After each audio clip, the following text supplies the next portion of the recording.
rápido, né, e tem 6 vezes mais alcance do que a verdade. Então, assim, é uma questão que nós devemos refletir, e agora, sim, podemos partir para a parte do instrumental aqui, que é a questão a questão de como vai funcionar o sistema de ocupação das cadeiras aqui em Sorocaba. Se puder colocar o slide na tela, por gentileza. Será apresentado agora, então, essas regras legislativas, né, Marco? Isso, exatamente. Legal, vamos lá. Vamos acompanhar, então, você que está nos acompanhando pelas redes sociais, né, nosso canal YouTube. Você verá agora alguns slides na tela e o Marco Aurélio vai estar explicando aí para vocês como funciona. Bom, então, aqui nós fizemos uma simulação de eleição, né, em 2020 para a vereança em Sorocaba, né, para ocupar os cargos de vereança. Então, foi tomado como base, né, a última eleição e o total de votos válidos. Lembrando que votos válidos são somente aqueles votos que são destinados a algum candidato, ou, no caso, a legenda, né, no caso da vereança. Então, assim, os brancos e nulos não entram nessa conta. Okay. Né? Então, são os votos válidos. Bom, então, Sorocaba tem 20 cadeiras disponíveis para serem ocupadas por vereadores, e houve um total de 400 mil votos válidos na última eleição. Então, para definir quem ocupa a cadeira, é feito um cálculo, né? Então, aqui nós vamos ter agora, de forma inédita, um professor de história falando sobre matemática. Então, vamos lá, graças a Deus é matemática básica. Então, ó, calculando o coeficiente eleitoral. Então, a conta é muito simples, você pega o coeficiente, o número total de votos válidos e divide pelo número de cadeiras. Então, chega-se ali a um número, né, de coeficiente eleitoral de 20 mil votos. Então, 20 mil votos é o que é necessário para ocupar uma cadeira na Câmara. Então, quer dizer que o candidato tem que ter esse total de votos? Não. É a chapa de vereadores. Então, os partidos montam suas chapas de vereadores, né, com diversos candidatos, e a soma desse total de votos, né, de todos os candidatos da chapa, é que vai definir quantos votos a chapa teve. Na eleição passada, ainda era possível fazer coligação. Então, você pegava o partido X, né, se optasse por coligar com o partido Y, né, somava-se os votos da chapa para atingir esse coeficiente. Daí vai entrando por ordem de mais votado. Nessas eleições agora, não tem coligação para a chapa de vereadores. Então, cada partido tem o seu próprio coeficiente eleitoral. As coligações elas só são permitidas para a disputa majoritária, que é a disputa para os cargos de prefeito. Então, a coligação ela não se aplica aos cargos de vereança. Isso causou um fenômeno interessante, que você pode ver que nas cidades você tem diversas candidaturas de diversos partidos que, geralmente, não apresentavam candidatos e que agora estão apresentando o seu candidato à prefeitura, né, e as prefeituras das cidades. Então, ali, ó, levando em consideração, então, que o coeficiente eleitoral é 20 mil, ainda tem a cláusula de barreiras, que foi aprovada nos últimos anos, e ela determina o seguinte, que ainda para ser eleito, o candidato tem que ter 10% dos votos do coeficiente eleitoral. Por que foi feito isso, né? Um dos motivos alegados é para garantir que quem for eleito tenha, de fato, representatividade.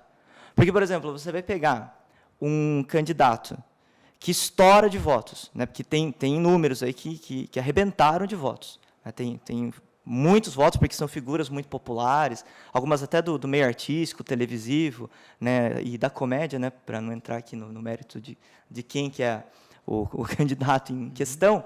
Mas esses candidatos têm muitos votos. Então, os votos que ele tem servem para que ele se eleja e ainda sobra muitos votos para ajudar a eleger os outros candidatos da chapa.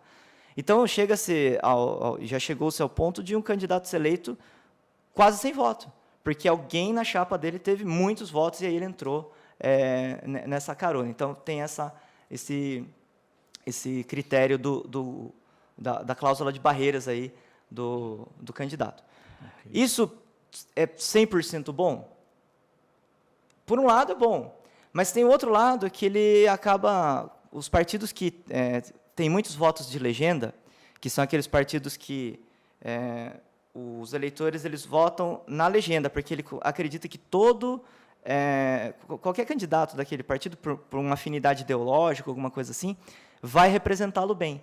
Então, o partido tem muitos votos de legenda. Então, corre-se o risco de você não eleger, mesmo tendo muitos votos de legenda, não eleger um candidato porque não atingiu esses 10%, que é a cláusula de barreiras. Pode passar, por gentileza. Bom, e aí, no final das contas, como que vai fazer para ocupar essas vagas? Então, vamos lá. Ali, ó, nós temos 20 vagas. Então, ó, o partido A, ele teve, vamos dizer, 85 mil votos. Então, você divide pelo coeficiente eleitoral, né, mínimo, e você chega no número de 4,25. Então, você arredonda para baixo, esse partido tem 4 cadeiras. O partido B, 105 mil votos, dividido por 20, né, 5,25, ele tem 5 cadeiras. E assim por diante. Né? Então, você sempre pega o número de votos que a chapa teve e divide pelo coeficiente eleitoral. Quanto maior o número de votos, maior o número de cadeiras. Exatamente. Quanto maior o número de votos, maior o número de cadeiras. Okay. Exatamente. Okay. E aí essas cadeiras, então, vão sendo ocupadas, né, de acordo com as regras ditas anteriormente. Só que, se você fizer a soma ali, né, você, pessoal que está nos assistindo... Não vai chegar às 20, né? Não vai chegar às 20, né? O pessoal que é bom de matemática aí já percebeu que não vai chegar às 20. Então, nós vamos ter 18 cadeiras e vão sobrar 2 cadeiras para serem ocupadas. E aí, como que você decide quem que vai ocupar essa cadeira? Pode passar, por gentileza. Bom, a primeira cadeira, ela vai para o partido que teve a maior média, né, que é o total o número de votos dividido pelo número de cadeiras mais 1. Então, veja só, se for utilizar esse critério, o partido que vai acabar tendo o maior número de cadeiras não é o partido que teve os 105 mil votos ali, mas sim o que teve 95 mil. Porque, fazendo essa conta, entra um candidato do partido D. E aí ele ganhou uma cadeira. Como ele já ganhou uma cadeira, olha que interessante, como ele já ganhou uma cadeira, na próxima rodada, ele não vai conseguir, de novo, ter a maior média. Porque agora ele está com mais 1 na conta, porque ele já tem mais uma cadeira. Então, ó, 4 cadeiras, que é a que ele tinha, mais uma que é a que ele ganhou, e o mais 1 que é da conta ali, né, a conta, a regra da conta. Então, agora ele não atinge, daí entra, agora sim, o do partido B, que teve 17.500. Se houvesse uma terceira vaga, o partido B já não teria chance de ficar com essa vaga, porque ele daí teria mais uma cadeira, e daí, muito provavelmente, entraria alguém do partido A, no caso ali, que é o que teve 17 mil votos. E qual que é o objetivo disso? O objetivo disso é justamente o de garantir a representatividade, né? Ou seja, a maior pluralidade possível, né? E a maior diversidade de espectros políticos, ideológicos, né? Dentro das câmaras municipais, impedindo, então, que um determinado partido fique com praticamente todas as cadeiras da Câmara.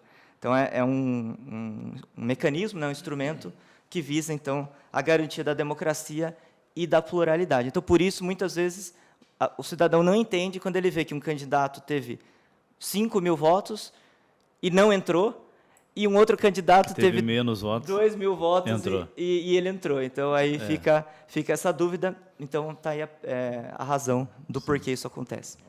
Okay.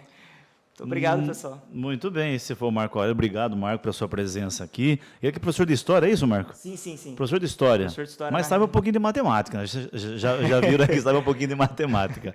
Ok, obrigado, Marco Aurélio, ele que é membro do Grupo Fé e Política, né, aqui no nosso evento, aqui, o Encontro de Formação para Exercício da Cidadania, Eleições 2020. Lembrando mais uma vez que nós temos também aqui no nosso santuário aqui a venda de agenda. Isso mesmo, você que gosta de ter a sua agenda,